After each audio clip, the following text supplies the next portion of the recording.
हम Republic day हर साल मनाते हैं, 26 जनवरी हर साल मनाते हैं, 15 अगस्त हर साल मनाते हैं। देश स्वतंत्र तो हो गया लेकिन संप्रभु नहीं हुआ। There is a difference between independence and sovereignty.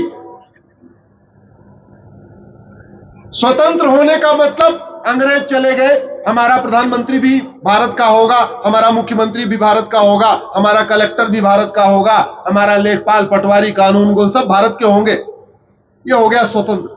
लेकिन संप्रभुता तो आई नहीं। गुलामी का नाम चल रहा है, गुलामी का निशान चल रहा है, गुलामी की परंपराएं चल रही है, गुलामी की कुरीतियां चल रही है, गुलामी की शिक्षा व्यवस्था चल रही है, गुलामी की चिकित्सा व्यवस्था चल रही है, गुलामी की पुलिस व्यवस्था चल रही है, गुलामी की न्यायिक व्यवस्था चल रही है, गुलामी की प्रशासनिक व्यवस्था चल रही है, गुलामी का टैक्स सिस्टम चल रहा है, सब कुछ गुलामी वाला। हम स्वतंत्र तो हो गए लेकिन संप्रभु नहीं हुए। क्यों? हमने ठीक से डिमांड नहीं किया। और दुर्भाग्य की बात यह, इन विषयों पे जहां आज ये महाबलेश्वर में हम चर्चा कर रहे हैं, कभी लोकसभा, राज्यसभा, विधानसभा में इस पर चर्चा ही नहीं हुई।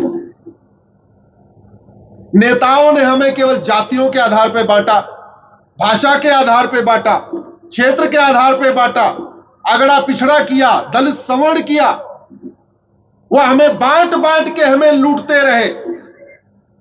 कोई 20,000 करोड़ का मालिक, कोई 50,000 करोड़ का मालिक, कोई 60,000 करोड़ का मालिक, कोई 500 पेट्रोल पंप का मालिक, कोई 1,000 पेट्रोल पंप का मालिक, कोई खदान का मालिक, कोई कुछ का मालिक, कोई हॉस्पिटल का मालिक।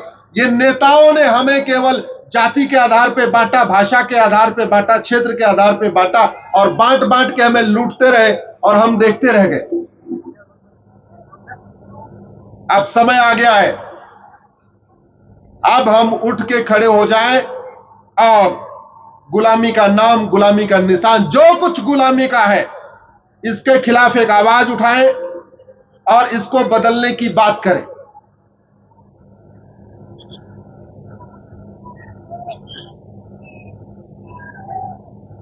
कैसे कैसे कानून बनाया गया,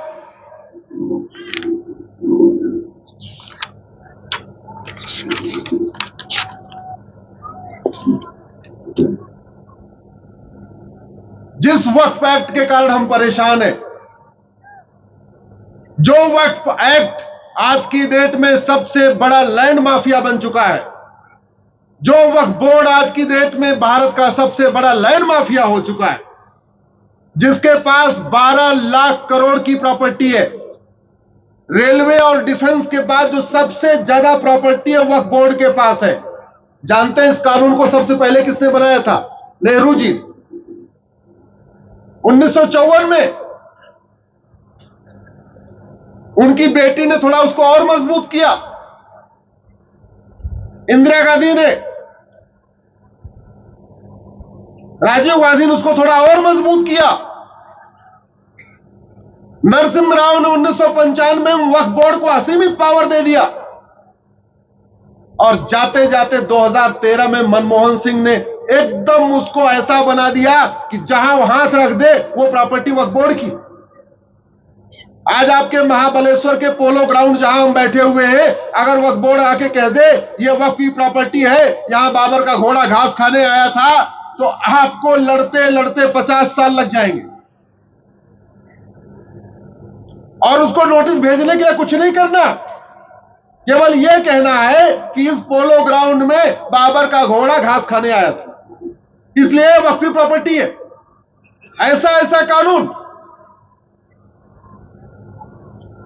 मैंने पीआईएल जब फाइल किया, एक दिन बहस हो रही थी, मैंने कोर्ट को कहा जिस दिन वक्फ बोर्ड कह देगा ये कोर्ट भी वक्फ की प्रॉपर्टी है, तब आपको समझ में आएगा ये वक्फ बोर्ड कितना पावरफुल हो चुका है। और ये कानून कहां बना? उस पार्लियामेंट में जिसका काम था भारत की संस्कृति की रक्षा करना, भारत की परंपरा का रक्षा करना और सनातन धर्म को बढ़ाना। इसलिए कह रहा हूं, संसद में बहुत पाप हुए हैं, बहुत महापाप हुए हैं। और एक बात याद रखिए, भारत में कानून का राज है, सबसे पावरफुल कानून है। और कोई पावरफुल नहीं है। अगर हम सोचते हैं राष्ट्रपति बहुत पावरफुल है तो आपको गलतफहमी है। राष्ट्रपति किसी को 2 थप्पड़ मार सकती है क्या? जोर से बोलिए जरा। लेकिन कानून किसी को फांसी दे सकता है कि नहीं? तो पावरफुल कौन हुआ? राष्ट्रपति अपने राष्ट्रपति भवन में किसी को 2 दिन जबरदस्ती बैठा सकती है क्या?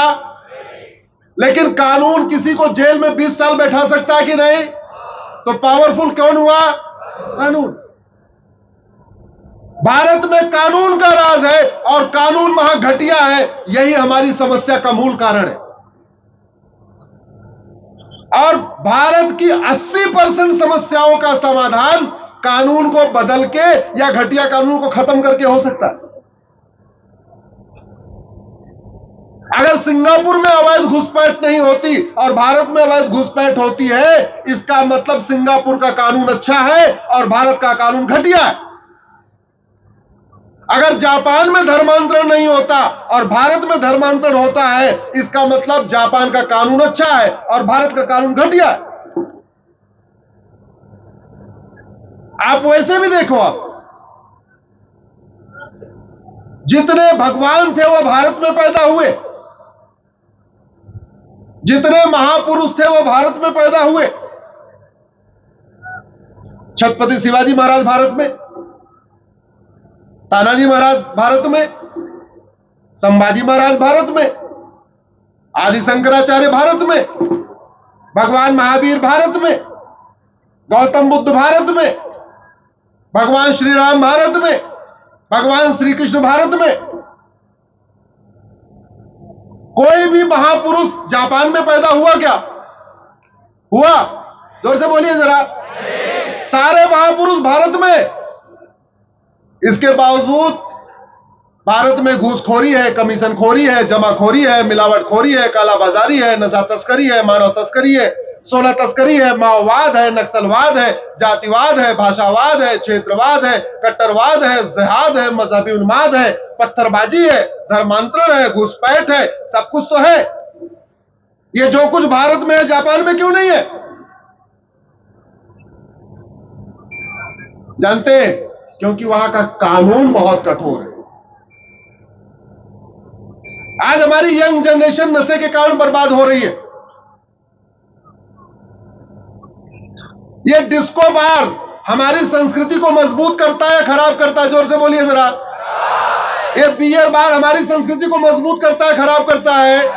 ये हुक्का बार, ठुक्का बार, बियर बार, पता नहीं कौन कौन कितने बार, डांस बार, ये हमारी संस्कृति को मजबूत करते हैं, खराब करते हैं?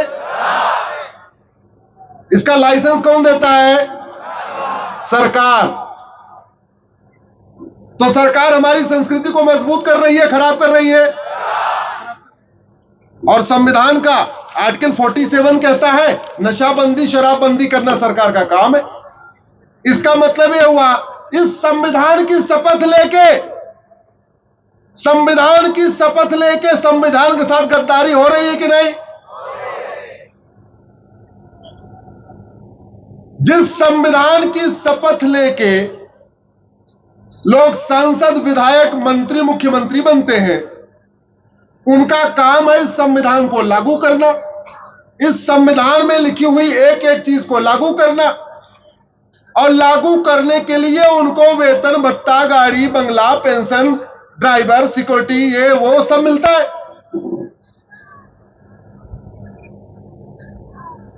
अगर ड्राइवर ठीक से अपना इलाज न करे